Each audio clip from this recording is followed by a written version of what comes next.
एक बार देवता कई विपदाओं में घिरे थे। तब वह मदद मांगने भगवान शिव के पास आए। उस समय शिव जी के साथ कार्तिकेय जी और गणेश जी भी बैठे थे।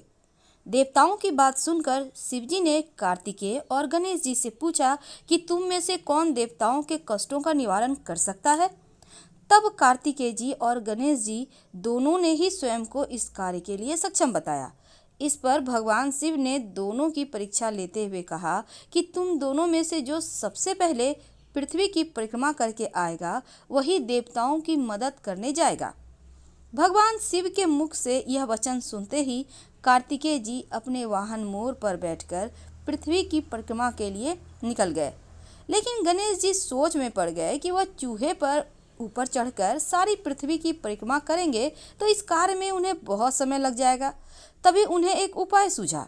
गणेश जी अपने स्थान से उठे और अपने माता पिता की 7 बार परिक्रमा करके वापस बैठ गए। अब परिक्रमा करके लौटने पर कार्तिकेय जी स्वयं को विजेता बताने लगे। तब शिव जी ने श्री गणेश से पृथ्वी की परिक्रमा ना करने का कारण पूछा। गणेश जी कहते हैं कि माता पिता के चरणों में ही समस्त लोक है। यह सुनकर भगवान शिव ने गणेश जी को देवताओं के संकट दूर करने की आज्ञा दी।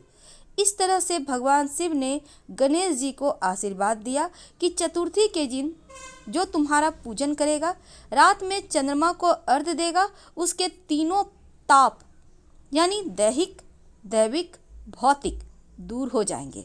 इस व्रत को करने से व्रतधारी के सभी तरह के मनोकामनाएं पूर्ण होंगे, उनके दुख दूर होंगे, उनके जीवन में भौतिक सुखों की प्राप्ति होगी और चारों तरफ से मनुष्य की सुख समृद्धि बढ़ेगी। पुत्र पौत्र आदि धन ऐश्वर्य की कमी नहीं रहेगी। एक और कथा आती है गणेश चतुर्थी के दिन। एक समय की बात है कि राजा हरिश्चंद्र के राज्य में एक कुम्हार था। वह मिट्टी के बर्तन बनाता लेकिन वे कच्चे रह जाते। एक पुजारी की सलाह पर उसने इस समस्या को दूर करने के लिए एक छोटे बालक को मिट्टी के बर्तनों के साथ आग में डाल दिया। उस दिन संकष्टी चतुर्थी का दिन था। उस बच्चे की माँ अपने बेटे के लिए परेशान थी। उसने गणेश जी से बेटे की कुशलता की प्रार्थना की। दूसरे दिन जब कुम्हार ने सुबह उठकर देखा तो आवा में उसके बर्तन तो पक गए थे लेकिन बच्चे का बाल भी बाका नहीं हुआ। अब वह डर गया और राजा के दरबार में जाकर सारी घटना बता दी। इसके बाद राजा ने उस बच्चे और उसकी माँ को बुलवाया तो माँ ने सभी तरह के विघ्न को दूर करने वाली संकष्टी चतुर्थी का वर्णन किया। इस घटना के बाद से महिलाएं संतान और परिवार के सौभाग्य के लिए संकट चौथ का व्रत रखने लगी। एक तीसरी कहानी भी आती है। एक समय की बात है कि भगवान विष्णु का विवाह लक्ष्मी जी के साथ निश्चित हो गया। विवाह की तैयारी होने लगी। सभी देवताओं को निमंत्रण भेजे गए लेकिन गणेश जी को निमंत्रण नहीं दिया गया। अब भगवान विष्णु की बारात जाने का समय आ गया। सभी देवता अपनी पत्नियों के साथ विवाह समारोह में आए। सब ने देखा कि गणेश जी कहीं नहीं हैं। तब वे आपस में चर्चा करने लगे कि क्या गणेश जी को न्योता नहीं दिया गया या स्वयं गणेश जी ही नहीं आए। सभी को इस बात पर आश्चर्य होने लगा। तभी सबने विचार किया कि विष्णु भगवान से इसका कारण पूछा जाए। भगवान विष्णु से कारण पूछने पर उन्होंने कहा कि हमने गणेश जी के पिता भोलेनाथ महादेव को न्योता भेजा है। यदि गणेश जी अपने पिता के साथ आना चाहते हैं तो आ जाते। अलग से न्योता देने की क्या आवश्यकता है। दूसरी बात यह भी है कि उनको 1.25 मन मूंग, 1.25 मन चावल, 1.25 मन घी और 1.25 मन लड्डू का भोजन दिन भर में चाहिए। यदि गणेश जी नहीं आएंगे तो कोई बात नहीं, दूसरे के घर जाकर इतना सारा खाना पीना भी तो अच्छा नहीं है। इतनी वो बात ही कर रहे थे कि किसी ने सुझाव दिया कि यदि गणेश जी आ भी जाएं तो उनको द्वार पर बनाकर बैठा देंगे। आप घर की याद रखना। आप तो चूहे पर बैठकर धीरे धीरे चलोगे तो बारात से बहुत पीछे रह जाओगे। अब यह सुझाव सबको पसंद आ गया तो भगवान विष्णु ने भी सहमति दे दी। इतने में गणेश जी आ गए और उन्हें समझा बुझाकर घर की रखवाली करने बैठा दिया। बारात चल दी। तब नारद जी ने देखा कि गणेश जी तो दरवाजे पर ही बैठे हुए हैं तो वे गणेश जी के पास गए और रुकने का कारण पूछा। गणेश जी कहने लगे कि भगवान विष्णु ने मेरा बहुत अपमान किया है। तो नारद जी कहते हैं, आप अपनी मूषक सेना को आगे भेज दीजिए, वह रास्ता खोद देगी जिससे उनके वाहन धरती में धंस जाएंगे, तब आपको सम्मानपूर्वक बुलाना पड़ेगा। अब तो गणेश जी ने अपनी मूषक सेना जल्दी से आगे भेज दी और सेना ने जमीन पोली कर दी। जब बारात वहां से निकली तो रथों के पहिए धरती में धंस गए।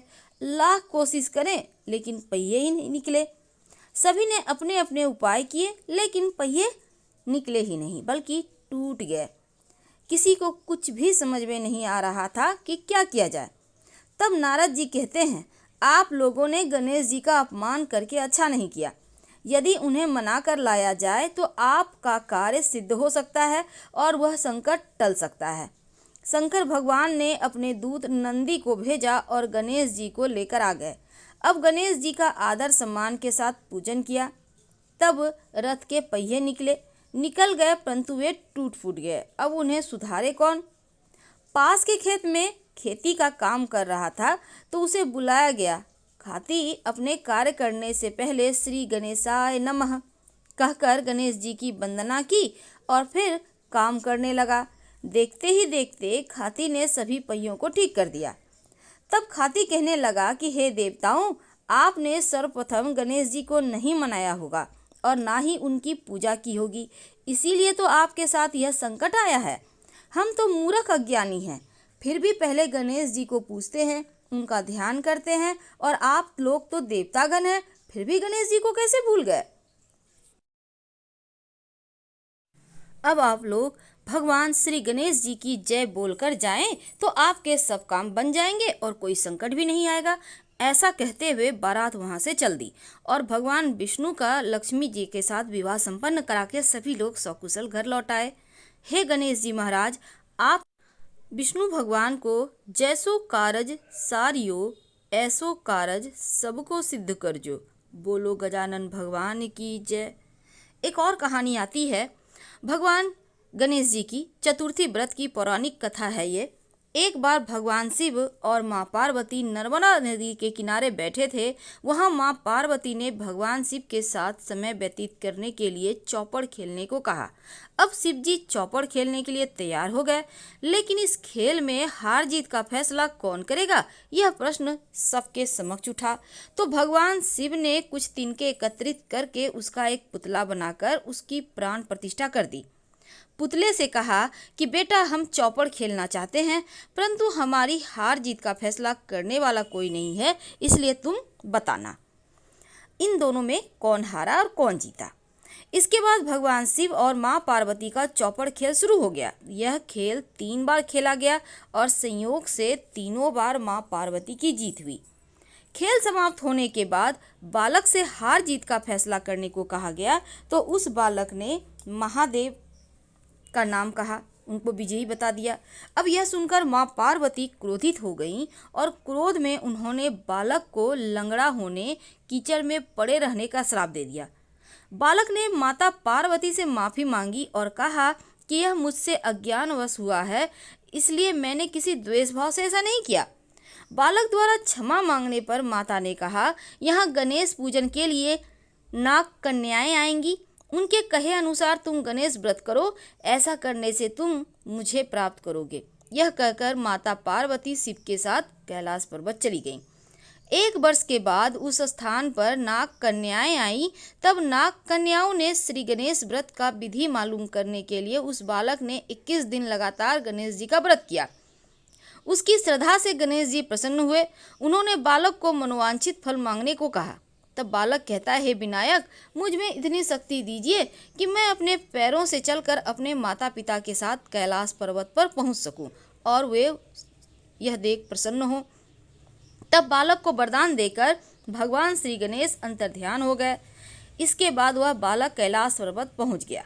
कैलाश पर्वत पर पहुंचने की अपनी कथा उन्होंने भगवान शिव को सुनाई। चौपड़ वाले दिन से माँ पार्वती शिव जी से विमुख हो गई थी, इसलिए देवी के रुष्ट होने पर भगवान शिव ने बालक के बताए अनुसार 21 दिनों तक श्री गणेश जी का व्रत किया। इस व्रत के प्रभाव से माँ पार्वती के मन से भगवान शिव के लिए नाराजगी थी वो समाप्त हो गई। अब यह व्रत विधि भगवान शंकर ने माँ पार्वती को बताई। यह सुनकर माँ पार्वती के मन में अपने पुत्र कार्तिकेय से मिलने की इच्छा हुई। तब माँ पार्वती ने 21 दिनों तक भगवान श्री गणेश का व्रत किया और दूर्वा, पुष्प, लड्डुओं से गणेश जी का पूजन अर्चन किया। व्रत के 21वें दिन कार्तिकेय जी स्वयं ही माता से मिलने आ गए। उस दिन से श्री गणेश चतुर्थी का यह व्रत समस्त मनोकामनाओं की पूर्ति करने वाला व्रत माना जाता है। इस व्रत को करने से मनुष्य के सारे कष्ट दूर होकर मनुष्य को संसार का समस्त सुख सुविधाएं प्राप्त होती है। हे गणेश जी महाराज, कथा कहने और सुनने वाले दोनों के जीवन में खुशियां भरना। हर हर महादेव।